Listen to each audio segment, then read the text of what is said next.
say, because I know we're going to get comments. What? You say vitamin. Did I? Yeah, you say vitamin. Vitamin. Yeah, well, that's right, isn't it? Vitamin. Vitamin. Vitamin. Vitamin. Vitamin's American. Oh. Isn't that interesting, though? Mm. You must just have it in your...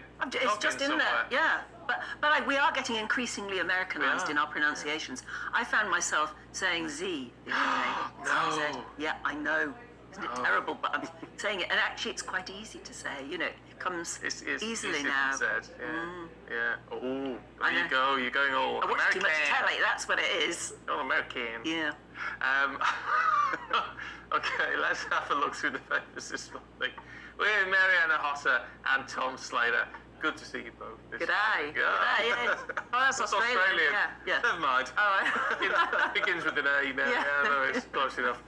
Tom, can we have a look at the Observer and what British volunteers are saying about being in Ukraine? So this is a really fascinating story, just talking to a handful of British volunteers who've joined this international legion.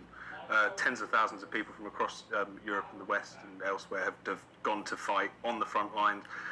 Some of which, as this story lays out, no combat experience whatsoever, 5 weeks of training, and then they're sort of deployed. Because we've always imagined that they would probably be former soldiers, but some are going out without any training. Apparently so, and even some of the people spoken to as part of this story who are very much kind of involved in the fighting, you know, they're not being held back anywhere, doing something else, actually have that very little experience. It kind of just puts a human slant on this in terms of talking to them a little bit about their backgrounds.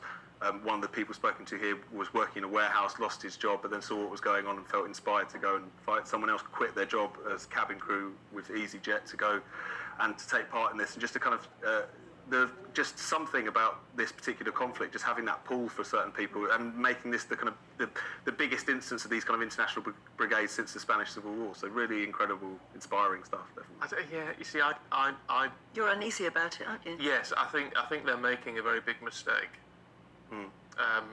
Do you think President Zelensky is culpable in some way of... Because he actually called for people, didn't he? Formally, he said, I want to form this sort of foreign legion. If you want to join it, come and help us in our fight. I just think my other half's in the military, and the training that they go through is unbelievable. And even then, you know, you go to war, far too many die. I think people who are not trained and have no experience, it's almost like a suicide mission. And it's because that's one dimension to this which has always been quite interesting from the office. How does the British government relate to this? Because of course you had Liz Truss, Foreign Secretary, originally come out and essentially kind of give her support to people who were going out there. You then had Ben Wallace, the Defence Secretary, walk it back, and the gentleman who'd been spoken to as part of this story have said that their kind of understanding from back home is that there's kind of tacit support essentially from London and from the government for what they're doing. But it's a very complicated. And meanwhile, we're seeing the dead bodies of Ukrainians, maybe even some volunteers you don't know, in the streets. Is it because they have been seen as a legitimate target because they are going and fighting? We don't know, obviously. I just think young men particularly often feel invincible, and you're not. And it just worries me. But historically, countries have always relied on their young men to fight. Yeah, but I wonder whether it's not that they think they're invincible, it's that, you know, we live in this, you know, post-religion, secular society. Everyone's looking for a cause, you know, a kind of something to believe in, something to invest yourself in. And the way that this conflict, Russia, this big aggressive bully, kind of, you know, invading in cold blood Ukraine, you know, British people love an underdog story. We really kind of fight for the little guy, right? And so perhaps there's this idea like, this is a cause worth dying for. This is something that I can be a hero for. It's just the question is, are you really going to be useful, or are you going to be a liability? Yes. Always that. But there is that, it's very tricky, the situation, but there is that kind of long tradition, that kind of internationalism, which was, as you say, Stephen, it's, you know, fraught with peril for the people who get involved in it, but you can understand the kind of pull of this particular issue and why it's moved people so much. Yeah. Marianne, in the Sunday Express, they're talking about a day of judgment looming over the PM over Partygate. Yeah, it's been looming a long time, hasn't it? People care anymore. It just doesn't feel like now is the time to care with all this going on. Well, I mean, I mean this in the least cynical, cold-hearted way possible. The war in Ukraine saved Boris Johnson. basically, because everyone suddenly went, oh, there's much bigger issues at hand. Yes, Boris yeah, Johnson yeah. had an opportunity to sort of present himself as an international statesman, as a leader, as someone who can get things done, hold a steady course when, you know, the waters get choppy, all that stuff. And it meant that everybody stopped remembering that he, you know, broke all those rules, that he was breaching all manner of, you know... apparently we don't know yet from the police, do we? He's Well, getting fined he or might not what? get fined, but he did breach lockdown rules, or people in his department and in the government.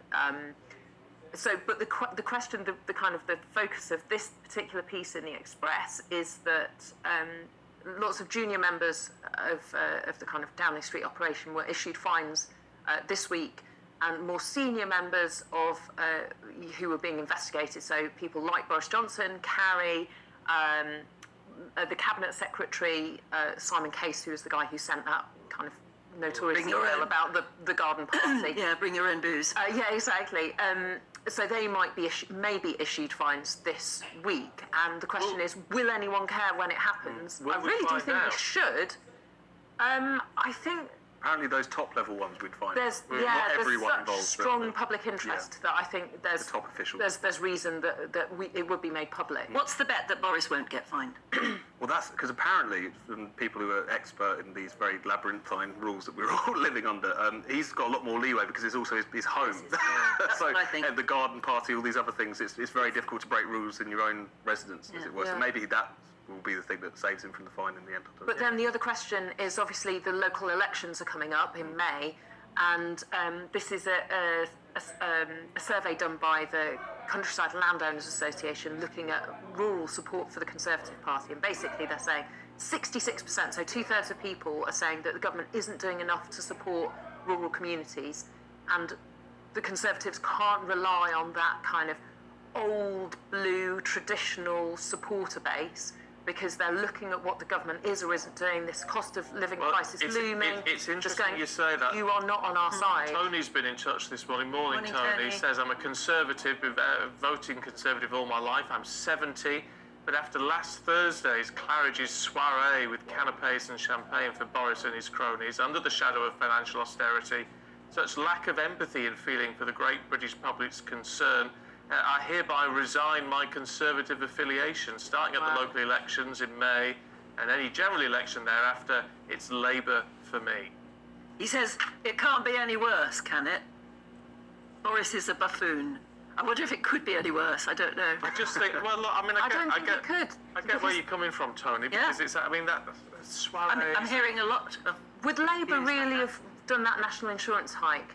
I don't know. Would Labour actually have not... I mean, Rishi Sunak had an opportunity to say, we're going to go after the £37 billion of taxpayers' money that was given away to criminals. He would have said, you know, they would have said, we know you can't afford a national insurance hike, which, you know, taxes people right through, but doesn't tax things like inheritance and land.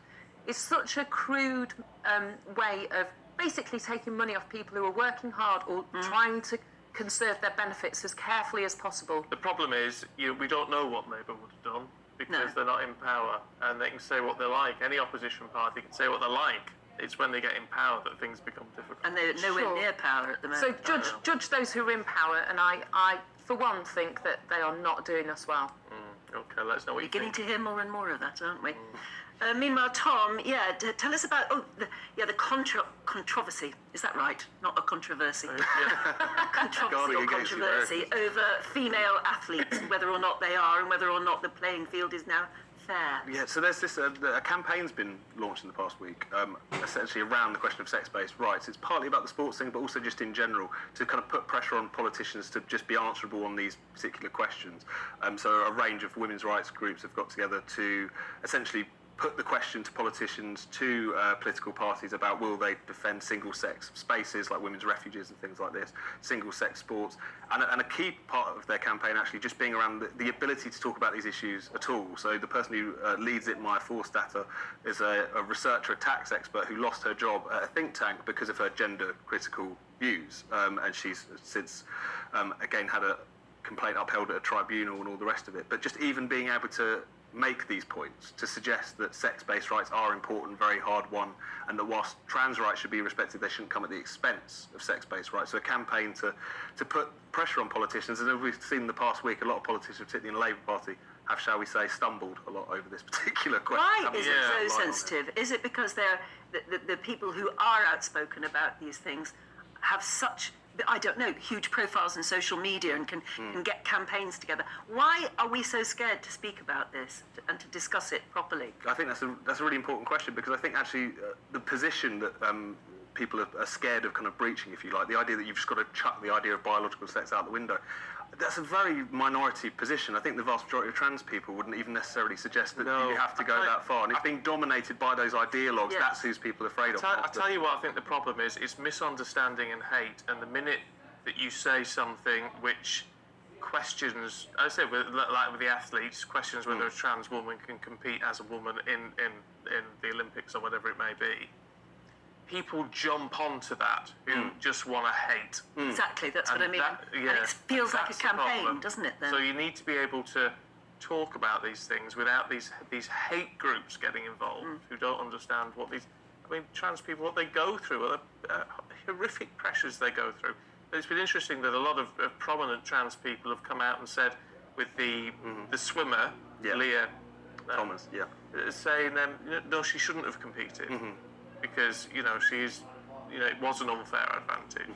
So I think those voices help temper the argument a little bit. I think it's the reason people are nervous and hesitate around talking about this is because it is quite difficult. You're talking about biological sex, you're talking about the social construct of gender, and those two things are separate. We can't conflate them, and the social construct, the thing that means that you live and are treated as a woman, as a trans woman.